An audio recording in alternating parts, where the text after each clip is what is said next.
Well, it's the big State of the Union speech. Now, we're told, we've been briefed, that he won't mention Brexit at all. Not once. I'm tempted to say, he's behind you, Mr. Juncker. I mean, this is the biggest event in the history of the European Union, is Brexit. Tell you why. Do you know, our economy is as big as the 20 smallest member states of this union. So it's huge. And actually, all you ever hear is Brexit could be a disaster for the United Kingdom if we don't get a proper trade relationship. Well, what about the Germans? They sell us 30 billion euros worth of goods every year, more than we sell them. So he's going to ignore that completely.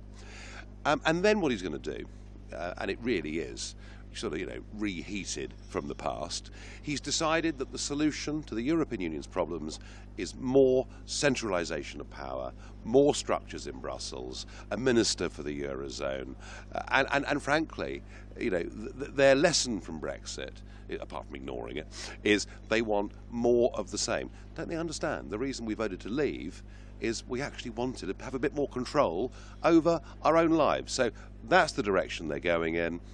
They can comfort themselves for the minute that the Eurozone's going through a bit of growth, but frankly, I just see the split from north to south economically through the Euro, the split from east to west caused by the migrant crisis and the attempt to enforce quotas on Hungary, Poland, Slovakia, the Czech Republic.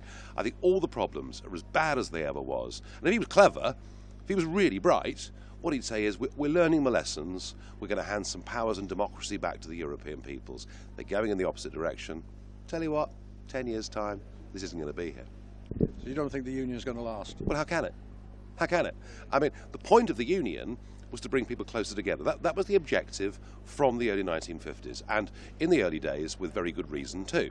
But now, the union's policies are driving people apart. I mean, the European Court of Justice last week ruled the Hungarians have to take a quota of all the people that Mrs. Merkel invited in, and they're saying, the hell with you. I mean, this is hardly friendly good relations, is it? And you've got people in Germany and the Netherlands and Finland being abusive about the Greeks in turn being abusive back. No, actually, EU policies are driving Europe apart, not bringing it closer together. Logically, that can't survive.